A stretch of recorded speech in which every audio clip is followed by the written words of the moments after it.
Hello la Timodas. Salut à tous, salut Carla. Hello Val. Comment ça va aujourd'hui? Très bien et toi? Super. On se retrouve dans cette vidéo, on va vraiment rentrer en détail dans nos investissements et un peu dans notre vie quand même. Yes, bon, je te laisse te présenter. Yes. Alors moi c'est Carla, j'ai 26 ans, je suis cofondatrice et PDG de Audace Immobilière. C'est une société qu'on a créée à peu près il y a un an. Pardon. Et clairement, moi ce que je préfère dans l'immobilier, c'est la projection, j'adore. Ouais, moi je suis très très mauvais dans me projeter. Carla, elle est très très forte pour faire du homestaging et améliorer une pièce qui pouvait être pas top, la rendre pépite. Et ouais. Alors moi c'est Valentin, j'ai 26 ans également et je suis directeur général de la société Audace Immobilière et on a construit cette société ensemble et maintenant on accompagne des investisseurs, des jeunes investisseurs dans le chemin vers la réussite. Yes. Et aujourd'hui, on va aborder un sujet qui revient régulièrement. On nous demande souvent comment construire un patrimoine rapidement à 26 ans. Est-ce que c'est papa et maman qui vous ont aidé? Est-ce que c'est la banque? Réponse aujourd'hui. Ouais, on va vous expliquer comment on a fait et finalement, on va vous donner des chiffres du concret parce qu'on sait que c'est ça que vous voulez. Donc, on va vous donner plein d'infos. Exactement, c'est parti. Alors finalement, nous, on en est où par rapport à nos investissements? Alors aujourd'hui, on est propriétaire de 7 appartements, environ 14 lots si on compte garage, place de parking ou encore cellier. On a fait notamment une opération d'achat-revente en résidence principale qui nous a permis d'aller beaucoup plus vite. C'est pour ça que là, aujourd'hui, on a 7 appartements. 14 lots, en effet, on en a eu un peu plus, du coup, parce qu'on en a revendu. Et on est à plus de 700 000 euros d'encours bancaire. Donc, ce n'est pas du patrimoine net qui nous appartient, mais on est à 700 000 euros de patrimoine bancaire pour pas mal de capital amorti. Et on est associé dans la vie, Yes. mais également dans les affaires du coup. Et clairement, notre passion commune pour l'immobilier, comme vous disait Valentin tout à l'heure, c'est devenu un métier pour nous parce que voilà, on s'est spécialisé dans l'accompagnement de néo-investisseurs et c'est vraiment ce qui nous passionne. Exactement. Et en parallèle, on a créé du coup Audace Immobilière qui est notre structure juridique, notre société qui permet l'accompagnement de toutes ces personnes. Yes. Alors finalement, Val, comment est-ce qu'on a commencé? Ben, on a commencé très jeune, on a commencé à un peu plus de 21 ans lorsque il y a eu la pandémie. On a commencé par l'achat d'un studio, un petit T2 pardon, parce qu'il y a une chambre. Elle fait 8,95 m, donc on le considère comme un T1 bis. Mais il faut savoir que c'est un appartement de 27 mètres carrés. Le prix de base, il était à 45 000 euros. Et on a réussi à le négocier à 41 500 euros. Tu peux nous expliquer un peu comment s'est passée la négociation? Alors, il faut savoir que monsieur est un grand négociateur et que sur ce coup-là, il a été bon. Bah, cette négociation, elle a été plutôt facile, bien que ce soit la première, parce qu'on avait un prêt étudiant. Donc, on a contracté un prêt étudiant, ce qui nous a permis d'avoir directement 45 000 euros sur notre compte en banque, et ce qui a permis d'avoir une grosse position de force, parce que on s'est positionné comme achat comptant. Et donc, du coup, en utilisant ces termes-là, la vendeuse était sûre de vendre parce que finalement, il n'y avait pas de clause suspensive d'obtention de prêt. Et du coup, Val, est-ce que tu peux nous expliquer qu'est-ce qu'un achat comptant? Donc, un achat comptant, c'est lorsque l'on ne passe pas par un organisme bancaire, quand la banque ne contracte pas de prêt immobilier à proprement parler. En l'occurrence, là, nous, on est la petite exception qui peut confirmer certaines règles, qui est d'avoir utilisé un prêt consommation, parce qu'il faut savoir que les prêts étudiants sont des prêts consommation à très faible taux, pour vulgariser globalement. Et donc, l'argent nous a été directement versé sur un compte, et donc la banque n'avait pas à faire le transfert de fonds vers le notaire, et donc en l'occurrence, personne n'était au courant de la nature des fonds. Donc, dans ce cadre-là, le propriétaire a été tout de suite beaucoup plus rassuré à vendre et donc il y avait une marge de négociation qui était tout de suite possible. parce que lorsque l'on achète avec nos fonds propres, il n'y a pas besoin de mettre la clause suspensive d'obtention de prêt. Et c'est vrai qu'il y a pas mal aujourd'hui de ventes qui capotent parce qu'en fait, les gens vont jusqu'au compromis. Et derrière, malheureusement, beaucoup de personnes, quand ils ne savent pas trop comment faire les démarches auprès des banques, finalement se retrouvent avec des refus de prêt et finalement ne peuvent pas aller au bout de la vente. Et donc, c'est vrai que ça peut refroidir pas mal de vendeurs qui ont besoin de vendre rapidement parce que c'est vrai que ça peut faire perdre quand même pas mal de temps, parfois jusqu'à une année parce que les ventes traînent et capotent. Donc en fait, là, l'achat comptant, vraiment, ça rassure parce que l'argent, il est directement disponible et qu'on est sûr que la vente, elle va aller au bout.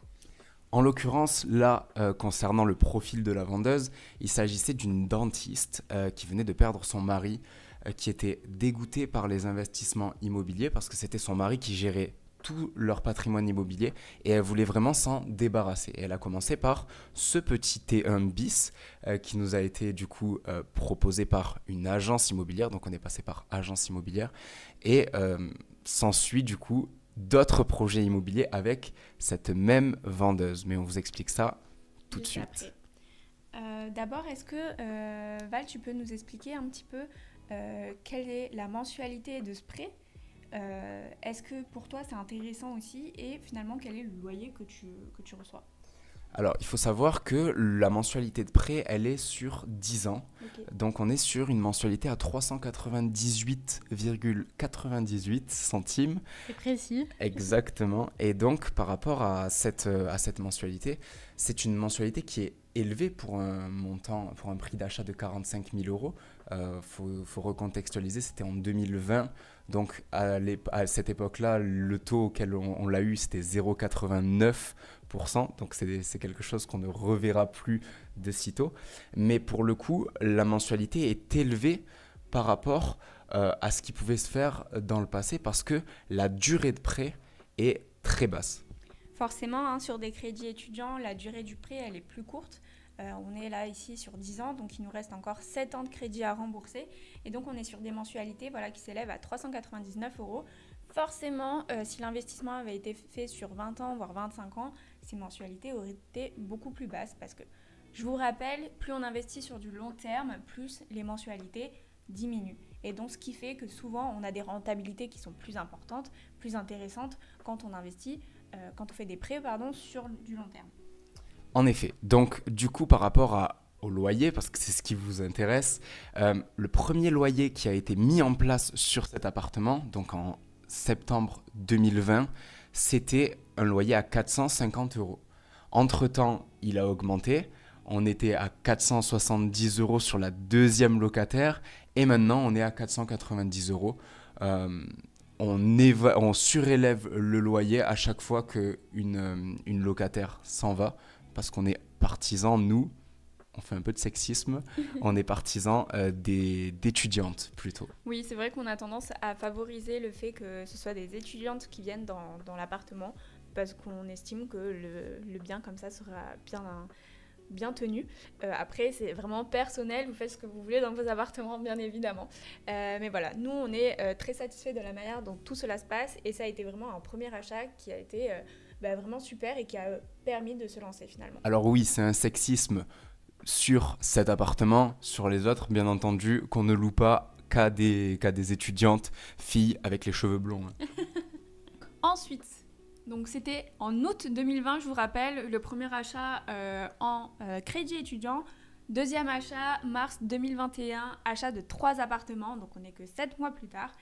Et là, super affaire encore une fois. Donc oui, super affaire. Comme j'ai pu vous le dire, ça a été une négociation en direct propriétaire cette fois-ci. On a court-circuité l'agence qui nous a vendu le premier appartement parce que et la propriétaire et moi-même en tant que négociateur, on s'est dit qu'on allait gagner plus d'argent en faisant du direct propriétaire parce que la com d'agence était importante. Et en l'occurrence, on a bien fait parce que j'ai réussi à négocier énormément sur ces 3 appartements. Donc ça a été une très très longue négociation qui a duré peut-être 2 à 3 mois pour arriver à nos fins. Ça a passé par mail, par plusieurs rendez-vous dans des cafés où une fois c'était elle qui m'invitait, une fois c'était moi qui l'invitais. Il y a eu 3 rendez-vous café pour au final s'entendre sur un prix qui a été incroyable.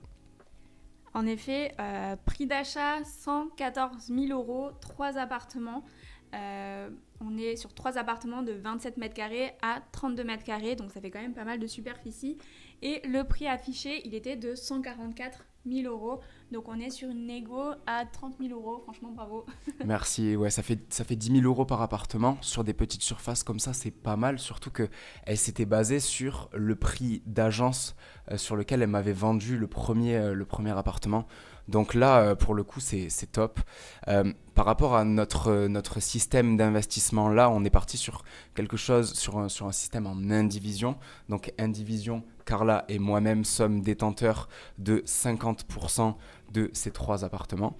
Et donc, cette négociation nous a permis d'acheter littéralement en dessous du prix du marché. Et en plus, depuis 3 ans, le marché ne fait que monter. Donc, un des appartements a été acheté 27 000 €. Là, il en vaut au minimum 65 000. Ouais.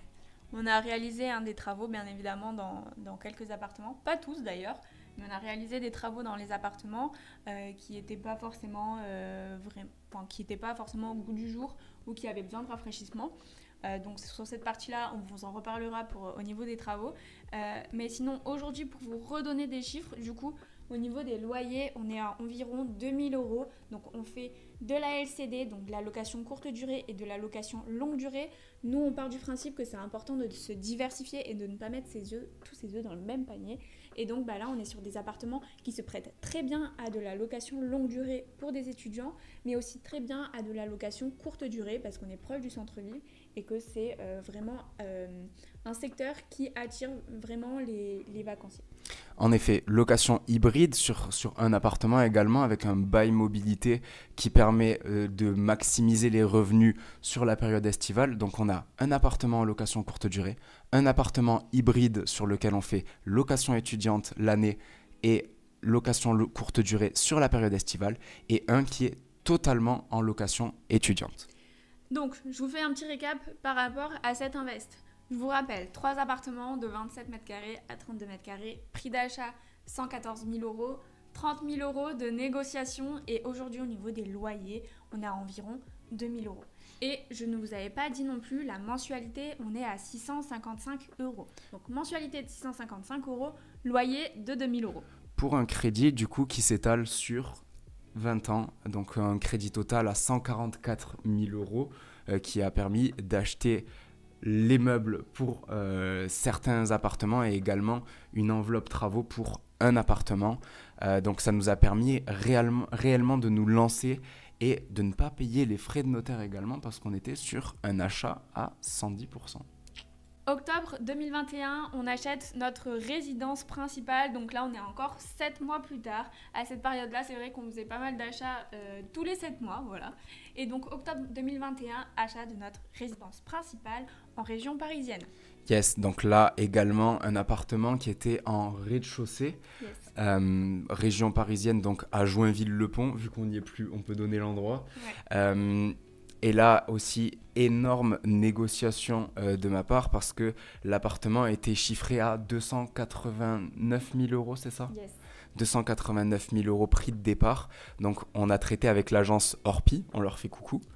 Et au final, c'est une négociation qui a été à l'inverse de l'ancienne qui a duré 3 mois. Là, ça a duré 3 jours. Donc on est passé de 280 000 € à 266 500 € en sachant que la vendeuse a baissé son prix, mais également l'agence. Donc l'agence a baissé de 1 500 € ses commissions.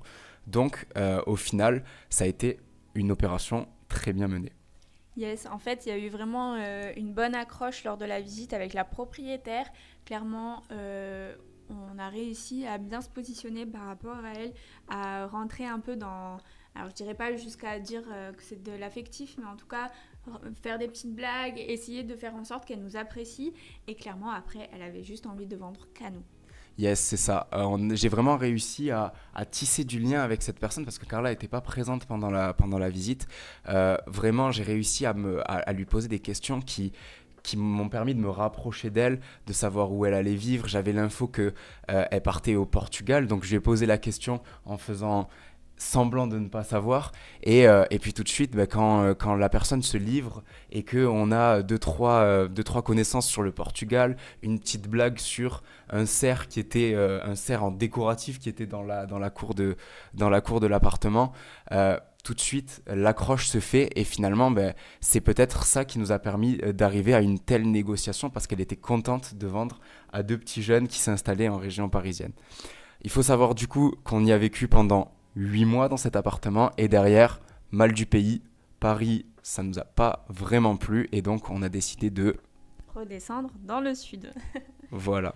Et donc là, on est assis dans la cour, à côté de notre petit cerf qui est resté, et on se regarde et on se dit, on met quoi comme prix de vente? Alors c'était vraiment drôle parce qu'avec Val, on se dit, bon, on teste, et donc on s'est décidé de mettre un prix de vente à 325 000 euros. Je vous rappelle, on l'avait acheté 266 500 euros hors frais de notaire, hein, mais avec frais d'agence inclus. Et du coup, on s'est dit, bon, bah allez, on tente 325 000 euros. 325 000 euros, 2 jours plus tard, je suis en Suisse, je reçois un message sur Le Bon Coin, et là, une personne très intéressée, on cachera son nom parce que c'est quelque chose qui ne se fait pas, qui nous dit, je suis très intéressé par l'appartement, envoyez-moi une vidéo. Donc là, ce qu'on avait fait, on avait fait une super vidéo grand angle avec l'iPhone, et on lui envoie la vidéo, et puis pareil, nous, c'était la petite blague sur le cerf. Et là, cette femme a montré la vidéo à son mari qui est surfeur. Elle a vu qu'il y avait une planche de surf dans l'appartement.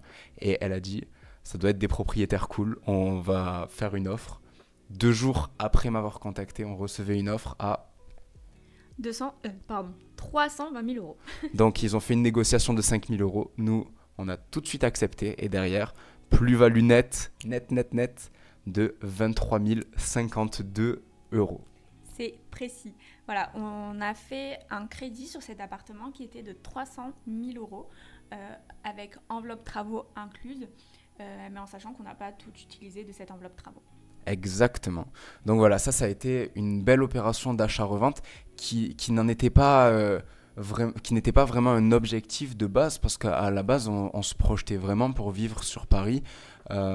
Mais au final, les aléas de la vie ont fait qu'on a décidé de revendre beaucoup plus rapidement. Et après, vous pouvez vous demander pourquoi est-ce qu'on avait acheté notre résidence principale et pourquoi on n'était pas resté en locatif.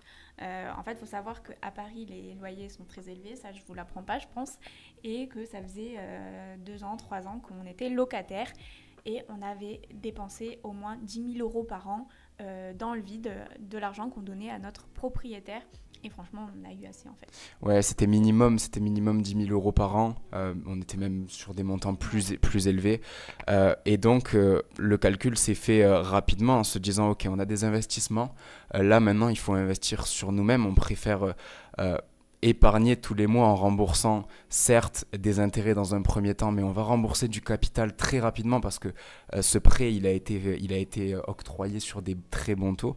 Donc, on préférait se dire... On rembourse quelque chose pour nous-mêmes, on maximise notre situation. Au lieu de donner 900 euros à un propriétaire, 950 000 euros à un propriétaire, on rembourse 1151 euros chaque mois. Et au final, chaque mois, on s'enrichit parce que c'est de l'épargne qui passe sans s'en rendre compte. Yes, c'est ça la force de l'investissement immobilier. À l'investissement suivant. Donc là, on est en juin 2022, on fait l'achat d'un appartement qui est clairement en mauvais état, hein, et le projet, c'est du coup de faire une colocation. Pour bloquer Carla 30 secondes, on récapitule, on a des investissements en indivision, donc en nom propre dans un premier temps. Et là, c'est le premier investissement qu'on va faire en société. Donc on crée une SARL de famille. On rentrera plus dans le vif du sujet sur la SARL de famille dans une prochaine vidéo si ça vous intéresse. N'hésitez pas à nous dire en commentaire et n'hésitez pas à vous abonner aussi pour savoir si on fait cette vidéo sur la SARL de famille. Mais en tout cas, juin 2022, on achète ce grand appartement de 88 mètres carrés qui est à l'origine un cabinet médical couplé avec des chambres et un salon, parce que le docteur vivait dans son cabinet médical. Et qu'est-ce qu'on en fait de ce cabinet médical? On en fait une colocation. Donc on en fait un appartement de 4 chambres de 88 mètres carrés. Clairement, on a cassé énormément de cloisons. C'était pas forcément facile au départ de se projeter. On a fait des plans, on a essayé vraiment de se dire, bon voilà, qu'est-ce qu'on peut faire de cet appartement? Et en fait, quand on l'a visité, nous, ça nous a énormément plu parce que c'était vieillot, c'était pas beau, mais il y avait vraiment un potentiel de dingue en fait. Donc là, c'est Carla qui vous parle parce qu'au niveau projection, comme j'ai dit en début, c'est Carla qui a vraiment cette faculté de se projeter et de voir les bonnes opérations au niveau homestanding. Et là, pour le coup, on ne va pas trop rentrer dans le détail sur cet appartement parce qu'il y aurait des heures et des heures d'écoute et de vidéos à faire là-dessus parce que ça a été un investissement très compliqué au final. Donc là, à l'heure d'aujourd'hui, c'est un investissement très rentable parce qu'on a 3 locataires sur les 4 chambres pourvues. Mais pour le coup, ça a été quelque chose qui a duré très très longtemps, un projet qui a été compliqué.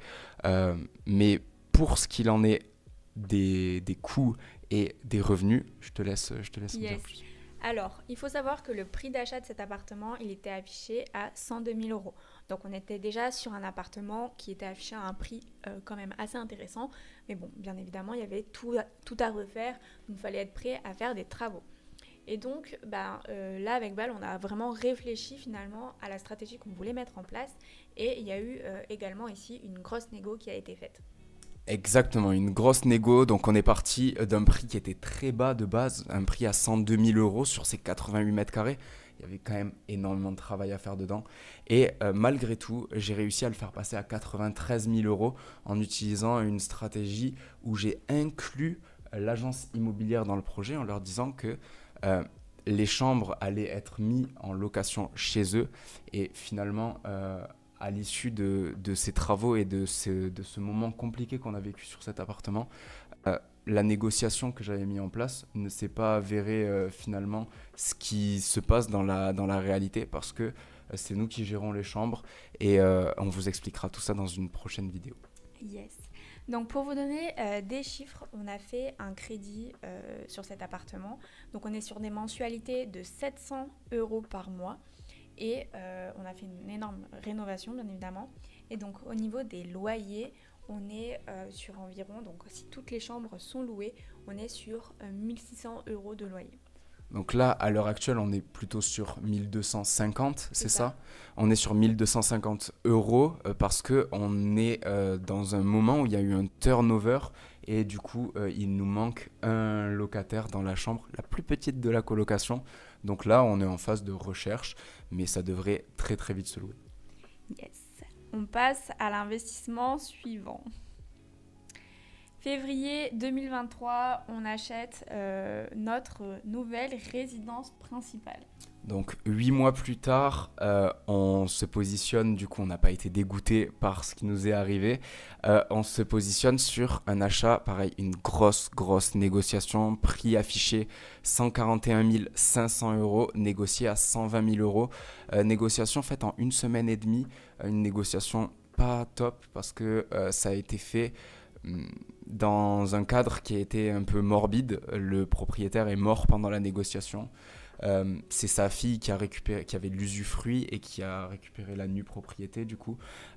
Et du coup, ça a été quelque chose qui nous a servi parce qu'au final, l'offre agressive que j'avais fait dans un premier temps qui me permet de servir de base pour entamer la suite de la négociation, en fait, ça s'est avéré le prix final sur lequel le bien nous a été vendu.